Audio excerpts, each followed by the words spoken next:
Hola, buenos días. Muchas gracias a todos los que quedamos en la sala todavía. Yo sé que han habido muchas presentaciones hoy, pero espero, esta va a ser una presentación muy especial. Vamos a cambiar un poquito el formato y porque hoy hemos estado hablando de monitoreo y evaluación y la necesidad de ser efectivos y eficientes, tenemos un panel comprometido con ser eficiente con el tiempo y efectivo en los mensajes que vamos a transmitir a todos ustedes. Y quisiera comenzar comentando que durante toda la mañana hemos estado hablando de este tema de monitoreo y evaluación. Y todos reconocemos que todo lo que nosotros hacemos tenemos que tener la capacidad de medir ese impacto de esas inversiones realizadas. Para mí fue muy importante escuchar las palabras de Carlos Manuel Rodríguez, que nos exhortó a todos cuando nos dijo, bueno, ustedes como miembros de RedLAC, como miembros de esta familia de RedLAC, el Jeff, que es uno de los grandes donantes y el gestor detrás de mucho del movimiento de los fondos ambientales, ha invertido más de $300 millones. ¿Cómo mostramos el impacto que hemos tenido como fondos ambientales? Y tenemos que llevarlo un paso más allá, que es cómo organizamos la información para que podamos compartir ese aprendizaje entre todos y podamos comunicar estratégicamente los resultados de esos programas. Entonces, vamos a pasar de lo que hemos escuchado, que es todo el tema de los retos, y vamos a hablar sobre unas de las soluciones, porque RedLAC es una solución, el trabajo y el conocimiento compartido entre nosotros es una solución, y vamos a enfocarnos en todo el tema de brechas de información y cómo ir cerrando esas brechas a través de compartir conocimiento. Entonces, todos sabemos que tenemos que hacer un mayor esfuerzo en este tema del manejo del conocimiento, que tenemos que saber medir nuestro impacto de manera sistemática y que tenemos que adaptarla a nuestros complejos contextos. Y por eso, nuestros panelistas de hoy nos van a hablar sobre algunos de esos contextos complejos. ¿Cómo medimos impacto en comunidades? ¿Cómo medimos impacto de género? ¿Cómo medimos impacto a nivel regional cuando estamos trabajando? Y algo que es todavía más complejo, todos sabemos que el monitoreo es importante, pero es caro, es difícil, requiere dinero, esfuerzo, coordinación. Entonces vamos a oír ejemplos de cómo lo hemos hecho a través de la región. Entonces para eso voy a pedirle a los panelistas que nos acompañan hoy que por favor suban al estrado. Tenemos a Renée Gonzáles, que es la Directora General del Fondo Mexicano para la Conservación.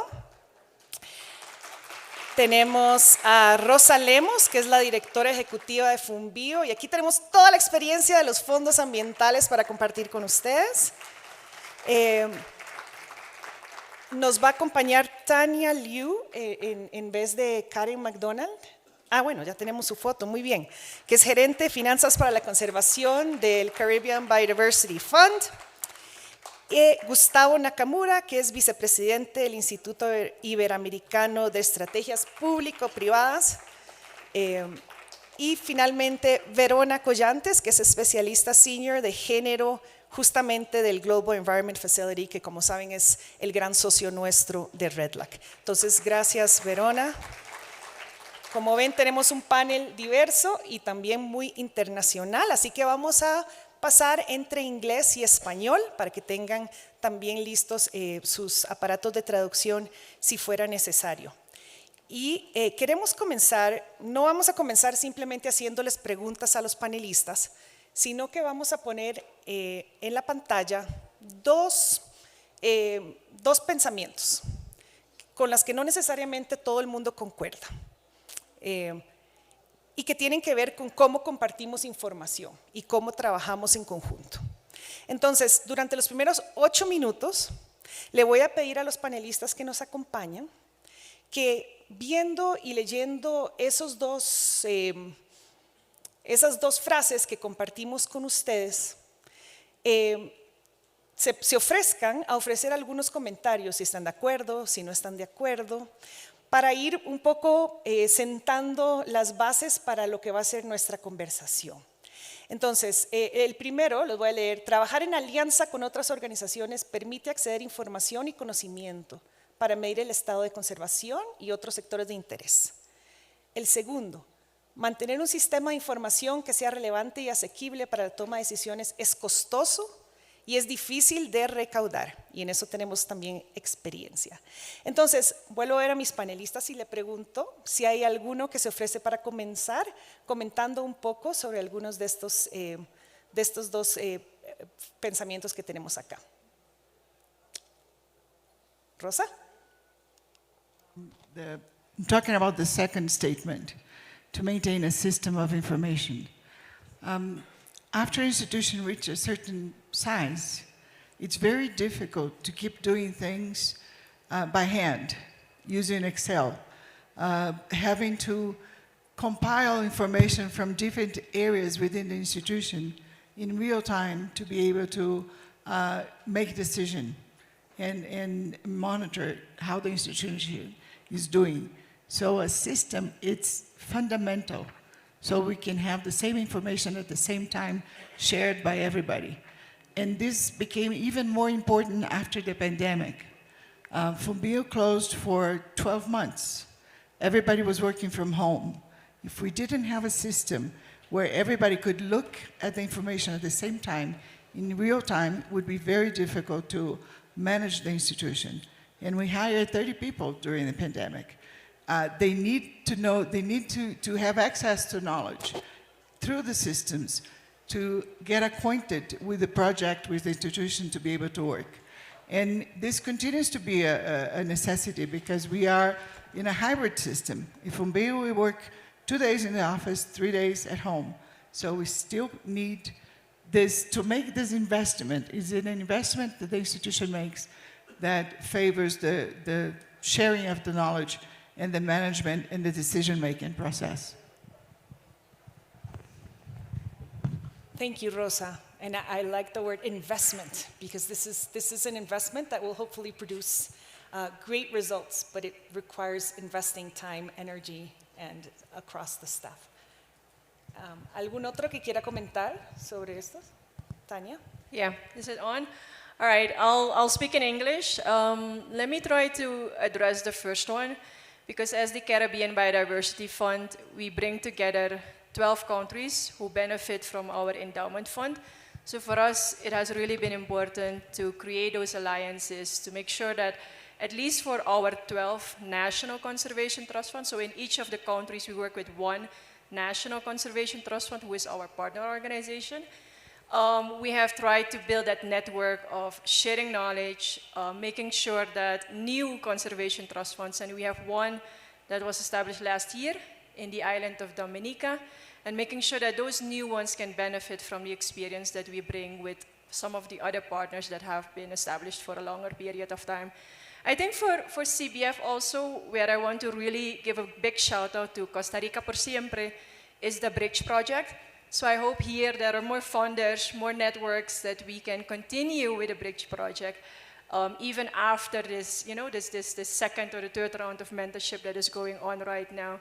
So for us, the Bridge, we have been also receiving support from the Bridge mentorship program as a mentee. So that has really been beneficial also to learn from the more experienced in Latin America. And then finally, when I look at Maria Gonzáles, we're really thankful to have been able to access funds with partnering with Marfund in this case. So I think for us that has been really crucial to partner with other funds. So really bringing together a proposal on the table to the donor, and the donor actually acknowledging that, yes, the added value of bringing together more than just one country is really what donors are looking for. And right now we have 5 regional projects with USAID, with the GEF, with Global Affairs Canada, and with Blue Nature Alliance, where I think the donors now are really looking for that added value. It's not just one fund or one country, but really we bring together different countries in one project. Thank you, Tanya. And I think this speaks to the value of the network and of RedLAC in helping and supporting South-South exchanges, mentorships, and opportunities to learn from each other, which is knowledge sharing across our countries as well. ¿Alguien más que quiera comentar sobre alguno de estos? Verona. Is this on? Yes. Good afternoon already. Good afternoon, or everyone. So on your question, on these two questions, actually, I want to pick up on what our two colleagues already just mentioned about having a platform, and platform that's well-resourced and well-maintained. And in this regard, I just want to mention about the Jeff new KM and learning strategy that has just been adopted. And this one is really, the idea for this is really to serve as the main objectives are to enhance the role of knowledge management in projects and programs. So each project and program has a component of knowledge management, and we've heard this also from this morning's presentation. And the tendency is to just keep it sitting there. But the idea for this knowledge platform is to extract those lessons learned based on what has been reflected in the projects, and then to increase knowledge flows across platforms and partnerships that you also mentioned, and communities of practice, so that again, wider dissemination of information. We have more than 5,000 Jeff projects, so you can just imagine what kind of information is out there. And then to create an enabled environment of learning and capacity building for greater exchange of knowledge and collaboration across the partnerships. And then eventually, you know, these learnings will also help us improve how we do our projects and in the project design and so on. So, yes. Thank you very much, Verona. Gustavo, Renée, would you like to share something before we move on to the questions? Ya lo dije en inglés. Gracias. Bueno, yo voy a empezar diciendo, los he escuchado a todas, y en el ámbito de la conservación, yo quiero ir un pasito más atrás, si me permiten. Durante el día de ayer y el día de hoy hemos escuchado la palabra conocimiento, articulación, toma de decisiones. La gestión del conocimiento es fundamental para la toma de decisiones. Creo que eso estamos de acuerdo, totalmente. Partiendo de esto, la pregunta o la reflexión que empiezo es, ¿qué información tenemos o qué hemos desarrollado en los últimos años en América Latina que haya servido para incidencia en políticas públicas, que nos hayan tomado en cuenta? Esto es importante hacerlo y como reflexión. ¿Por qué? Porque la articulación es importante. Hoy hemos visto una empresa, están las ONGs, la sociedad civil y el Estado. Esa es una pregunta que hay que hacernos. La sostenibilidad pasa por el Estado. Lamentablemente, o queramos o no queramos, es por ahí. Por lo tanto, la reflexión que me da sobre la articulación, creo que tenemos que empezar primero a compartir experiencias entre nosotros y a soltar la información. Y ahí creo propositivamente un punto. Esta red, que es muy importante para los fondos ambientales de América Latina y el Caribe, podría ser un repositorio de esta información. ¿Cuántas organizaciones la sociedad civil ha trabajado durante muchísimos años? ¿Qué resultados se han conseguido? ¿Y cuánto esto ha impactado? Y sirva para todos los que van trabajando paulatinamente. Eso a nivel RedLAC. A nivel Perú, Profonampe siempre se ha discutido si es una banca de primer piso, de segundo piso. Bueno, es lo que es. ¿No podría ser el ente articulador para las instituciones de la sociedad civil y la gestión del conocimiento? Lo dejo como reflexión. Gracias. Muchas gracias, Gustavo. Renée. Pues gracias, y construyo sobre lo que mis compañeros han presentado y compañeras han presentado ahora. Comienzo con la parte que Rosa estaba comentando. Definitivamente las plataformas digitales son clave. En Fondo Mexicano lo que tenemos son varias plataformas y ahora estamos pensando en cómo vincularlas mejor. Tenemos la parte que es la contable, el RP. Después tenemos nuestra base de datos en línea sobre todos los donativos que damos, donde tenemos la parte técnica, ahí están los indicadores. Y después tenemos geovisores que algunos son, pues ahora sí que software comercial, ¿verdad? Y también estamos experimentando con un software chileno, de hecho, para ver la parte de convocatorias. Entonces, todo eso, la idea es ahora vincularlo, y estamos en un momento en el planeta que afortunadamente eso cada vez es más sencillo. Estamos buscando ahí fondos del Fondo Verde para el Clima que da recursos para ir fortaleciendo a las entidades de acceso directo, porque ese es un paso muy importante. Hay que mapear todos los procesos para entonces vincularlo. Aquí nuestro director de finanzas está a cargo, ¿verdad? Y después pues viene la parte de las alianzas. En el pasado, nuestra base de datos técnica la hemos compartido con entidades académicas. En estos momentos estamos analizando una política de compartir esos datos, porque ustedes saben que cada vez los avisos de privacidad son más, ahora sí que más cuidados. En México tenemos cuestiones de seguridad muy delicadas, entonces estamos analizando cómo compartir esos datos, a veces a lo mejor sin el nombre de la institución, porque después si se sabe que la institución está recibiendo fondos nuestros, pues puede tener un peligro, ¿verdad? Entonces, estamos viendo eso.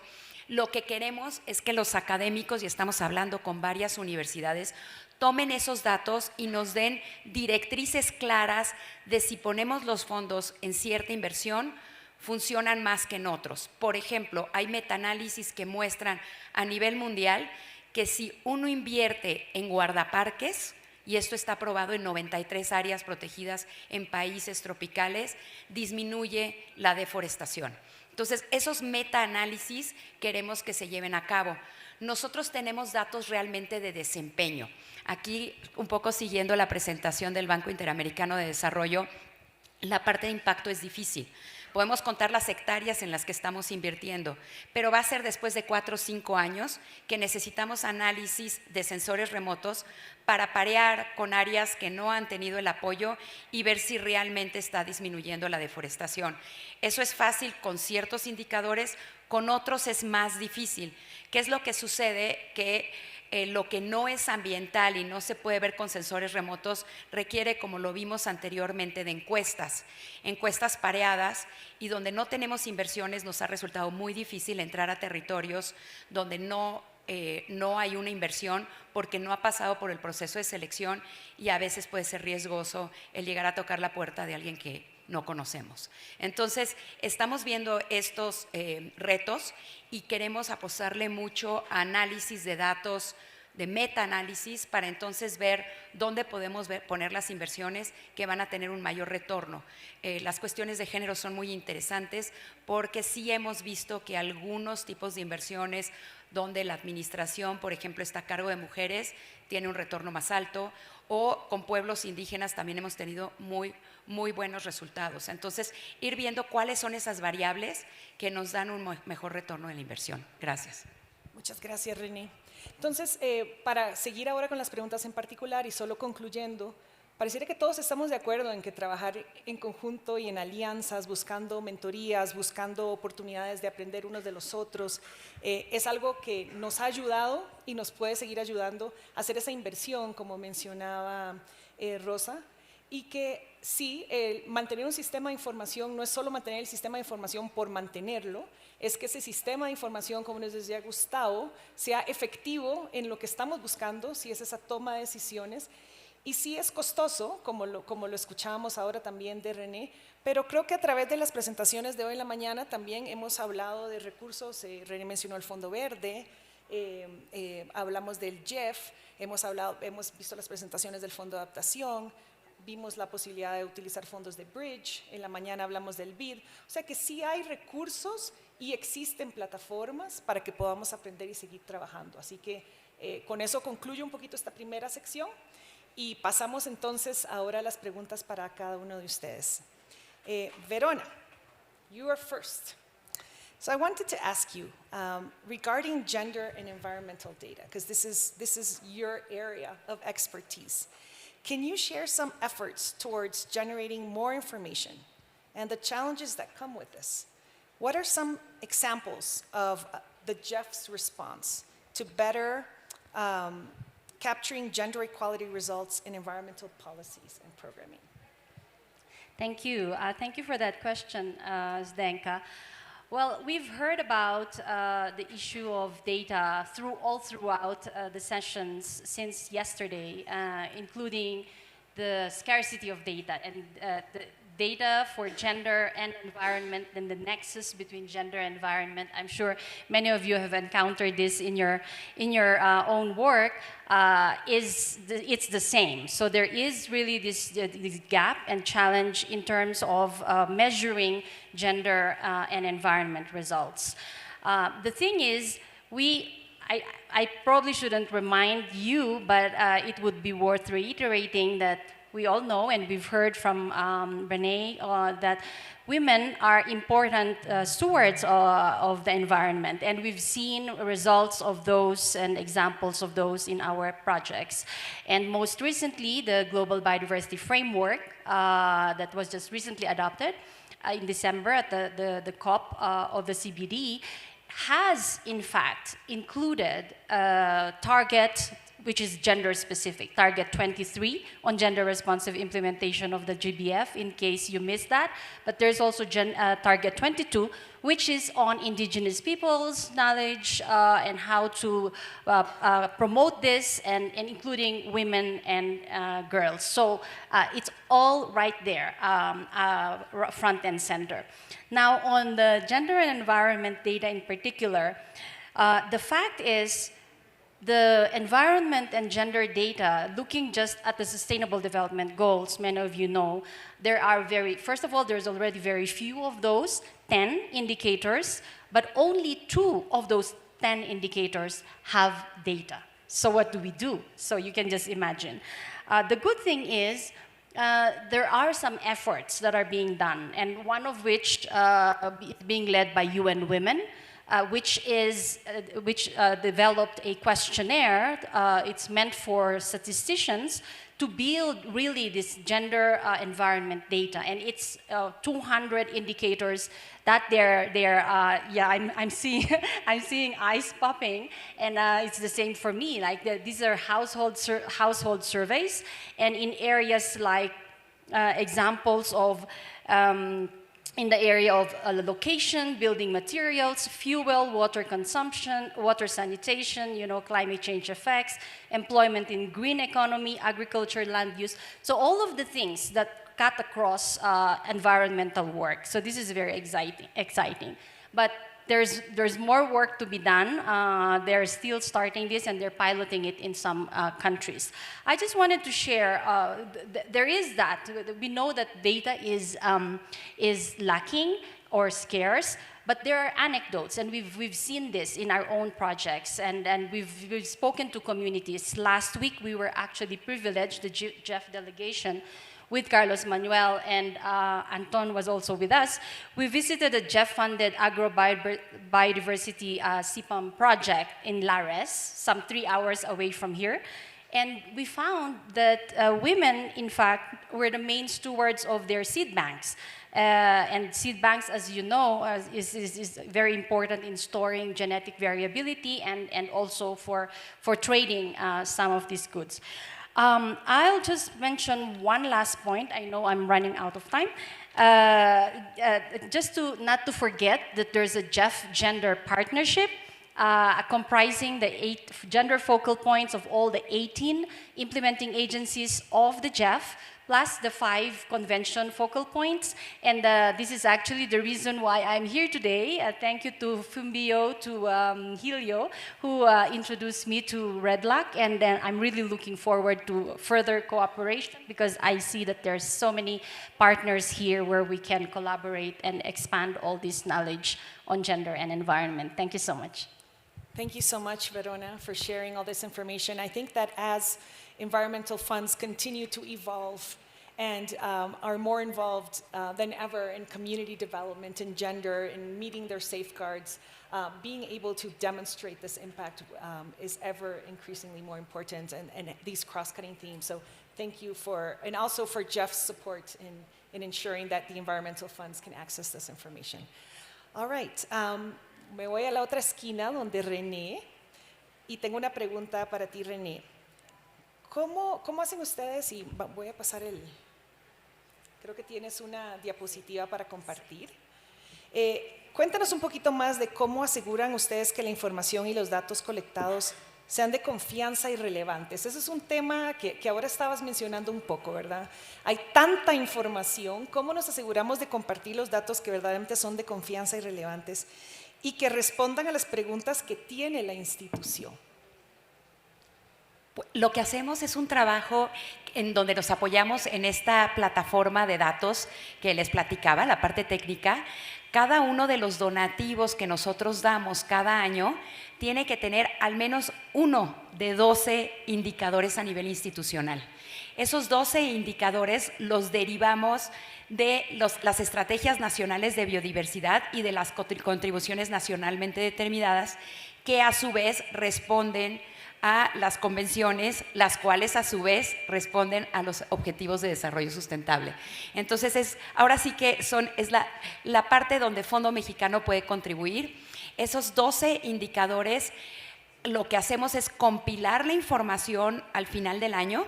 Entre fines de enero y marzo, el personal de Fondo Mexicano y de nuestros fondos regionales curan esos datos. Eso es muy importante porque puede ser que un donativo lo dimos para la conservación del jaguar en alguna parte de México y en otra parte. Entonces, cuando reportamos número de especies, pues bueno, ahí tenemos que nada más es una especie a pesar de que sean 2 donativos. Entonces, hay que evitar doble contabilidad. Con la parte de superficies que se apoyan, ustedes saben lo difícil, por ejemplo, que una superficie restaurada, ¿qué significa eso? Es nada más donde se está restaurando o tomamos a lo mejor todo el predio. Y lo que hacemos después es que esos datos los publicamos en nuestro reporte anual. A través de los años los vamos compilando y aquí tienen ustedes los datos acumulados. Los que están en color azul son los datos que ya están en nuestras bases de datos y los que están en color verde claro son nuestra proyección hacia el futuro. Es una proyección que parte de la idea de que si seguimos teniendo un incremento en recursos financieros, vamos a tener un incremento en recursos naturales. Pero lo que hicimos este año es revisar, porque si se fijan al principio teníamos nada más 3 datos que iban del 2014 al 2016 y claro, como con la estadística, con 3 puntos puedes hacer hasta un elefante, ¿verdad? Lo que hicimos es proyectar linealmente en nuestro plan estratégico anterior y tuvimos algunas metas que no alcanzamos. Entonces nos metimos a analizar por qué no las alcanzamos y ahora pueden ver ustedes, por ejemplo, en el número de hectáreas protegidas, con el conocimiento, ya lo que hicimos es no hacer una proyección lineal, porque ahí teníamos un área natural protegida, el archipiélago de Revillagigedo, que tiene 14 millones de hectáreas. Entonces eso nos disparaba muchísimo la meta al 2030. Lo que hicimos es quitar esa área protegida e hicimos la proyección. Otra es el número de foros que se atienden, que son efectivos. Para nosotros los foros que son efectivos son donde se toman acuerdos y se le dan seguimiento a los acuerdos, que es una medida, un proxy de gobernanza.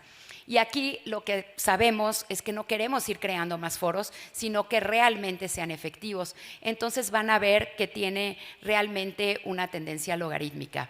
Eso nos sirve para ir pensando hacia dónde vamos e ir analizando los datos que tenemos.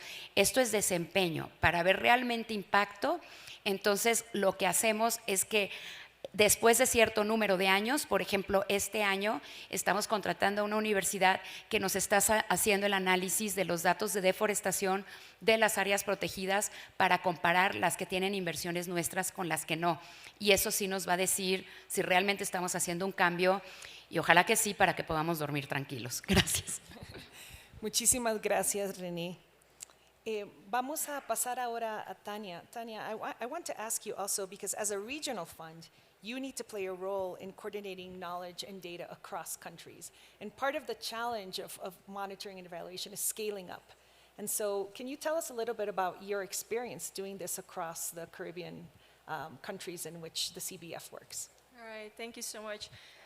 First, again, I just want to apologize because Karen McDonough-Gill, our CEO, would love to be here, but the altitude and some famous Peruvian drinks, I think, got the most of it.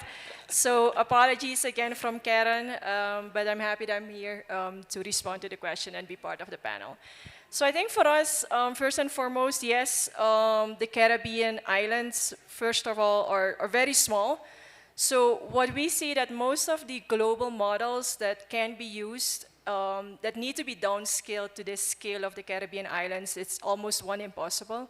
So whenever we talk to technical people, and we've been talking to some of the universities and see what is possible at the scale of the Caribbean.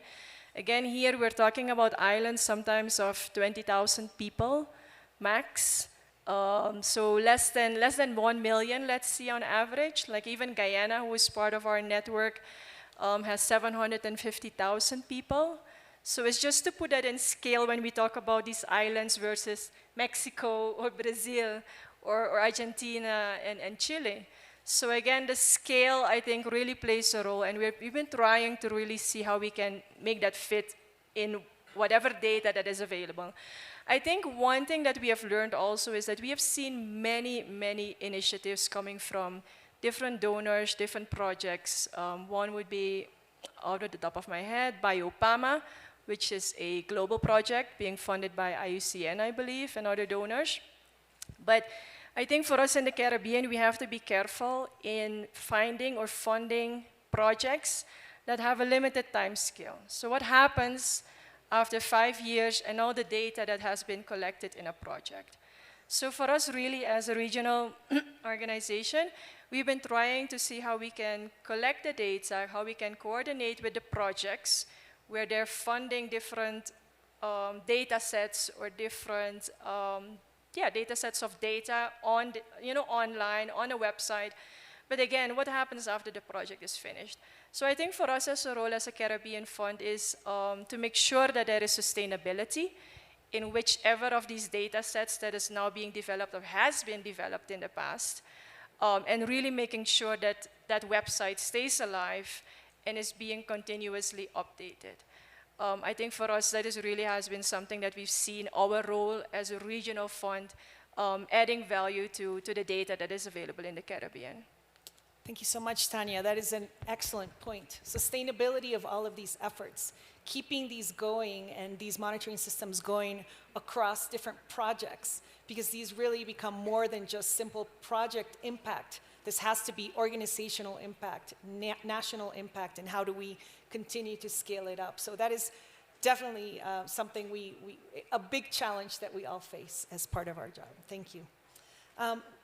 Rosa, I'll turn to you. And I think we can put Rosa's slide. I know you have a slide to share with us too. I'll let them take. There we go. Yeah, la última. Esa. Rosa, entonces, do you have examples of how you collect information in an efficient way? And do you have evidence of how this information is being used? Tell us a little bit more about FUNBIO's experience. Thank you for the invitation to be here, for the opportunity to talk with you about knowledge management. As I said, after you reach a certain size and point in the institution, you need the systems. As Renée mentioned, we have several systems: accounting, HR, financing. FUNBIO has its own software for planning projects that defines every activity in their budget that is going to be implemented that year, fiscal year. So how do you put those data together that can help you share the knowledge and make you more efficient and effective, track your efficiency? So we started in 2019, we started implementing a business intelligence software. It's a software that collects information from the other softwares that you use and prepare reports that are designed for your needs. The institution decides what the information they need, what the information they want, and designs how those reports are put together and demonstrate what you need to know. One example I'm giving you here, and I'm going to stand up because I can't see this slide. One of the things that a financial mechanism, FUNBIO is a financial mechanism, as all our funds are, it's how effective are we in putting money into conservation. So our planning software defines what it's going to be done, not only internally, but our partners also use this software. It can be accessed anywhere in the world. And our finance software, together, we have a goal. This is 2023.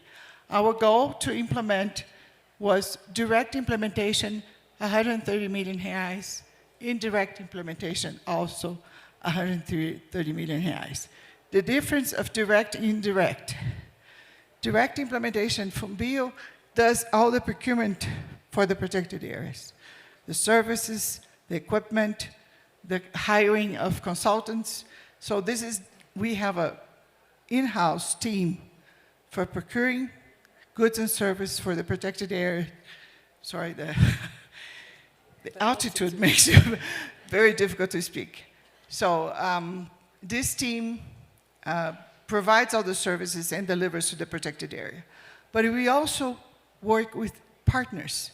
So we have call for proposals. There are select the best projects, and then we enter in partnership with other institutions that execute the project locally. A good example for this is land restoration projects. We don't plant trees, but we have several partners that do that. So we keep track of how much we should be. This is a photo, so this is interactive, but this is the photo, the first page. We should be, by the date this picture was taken, be at a level 203 million by the end of this month. This was taken a few weeks ago or days ago. We were 172, like 80% to 85% of where we should be, but we are not at the end of the month yet. But you can also see in the indirect implementation which projects are on the mark where they should be. So some projects have overperformed of the goal that they have set, and others underperformed. So we can look at individual projects and try to understand why. Is that because the team that is managing the project is staffed? We need more staff. Do we need to train in different skills, that team? Does the institution that asks us for the service is doing that or not? Because we need a demand. We need the protected areas to demand us the service. So are they demanding what they should be or they are not? And with this information, we can take action of what we should be doing. Do we talk to the partner? Do we increase our staff? Do we train our staff? And the same thing goes for indirect implementation. And if you click, you can select individual projects, and if you click in the project, you can see all the partners. And you can check which partners are performing the way they planned, which ones are underperforming, and then you go and check with them and talk to them. Why are you underperforming? Is that because you missed the timing for planting? Is that because you don't have enough staff to plant? What are the reasons? And then we try to help them in better planning, in better execution. I didn't think I was going to be so out of air. Sorry. But we have today about 10 reports that were specifically designed for our needs, for the management, for knowledge management, and for management of the institution. Thank you. I think I need the air, not water.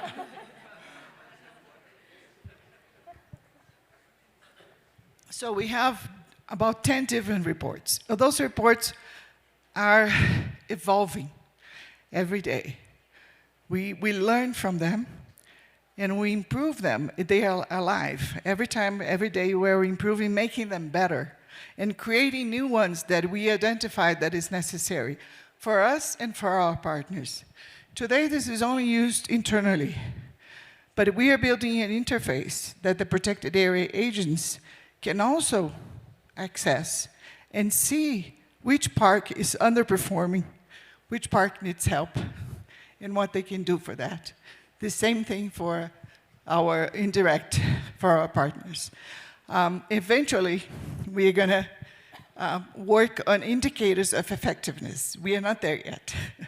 But the business intelligence software gives us this opportunity to track our results and help knowledge management internally and for our partners. Thank you. Thank you so much, Rosa.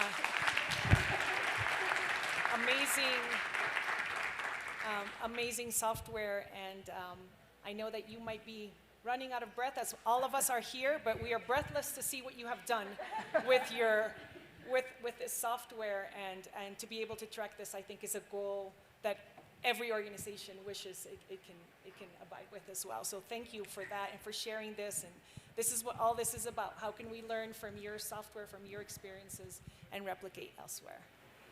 Gustavo, paso ahora contigo. Y sos el último quien va a cerrar este panel. Te vamos a dar tus 5 minutos, no te preocupes. Pero vienes de un mundo un poco distinto a lo que hemos estado escuchando ahora. Y vienes del mundo de la incidencia en la política. Y cómo utilizamos la información y los datos para incidir en la política requiere todo otro sistema de pensamiento también en el monitoreo de la evaluación. Cuéntanos un poco y cómo han trabajado en alianza para lograr esto. Muchas gracias, sí. Fíjense, algo que va a pasar pronto es el próximo año hay elecciones en la Unión Europea. Entonces nosotros hemos comenzado a hablar con la OCDE para ver todos los presupuestos que han comenzado a implementar en América Latina, ¿okay? Esta cooperación. Y esto, ¿qué va a pasar más adelante? El próximo año, con cambios electorales, probablemente la modificación del Parlamento Europeo cambie, y con eso cambian las partidas presupuestales. ¿Y esto cómo va a incidir en América Latina? Lo tenemos que tener claro, porque muchas de las donaciones que también vienen es de ese campo. Entonces, por ese lado, un punto importante donde hemos estado trabajando. El otro es con la Secretaría de Estados Iberoamericanos. De todas maneras, se celebró este año, estuvieron los jefes de Estado, y hay una carta sobre el tema ambiental. Hay unos compromisos que ellos han dado. Algunos de ustedes miran, bueno, los políticos siempre hacen compromisos pero no cumplen, pero hay que observar qué tipo de políticas han decidido implementar y estar atentos. Y desde ahí hacer incidencia desde las ideas, desde los think tanks, de los papers, para que los políticos que son tomadores de decisiones puedan incidir en ello. Y si quieres, voy por el lado más, como estamos en una región, a nivel regional. A nivel regional existen organismos desde la C40, por ejemplo, que ven temas de movilidad, ven temas de sostenibilidad, ven el tema de la medición de calidad de aire. Muchas organizaciones apoyan a ello.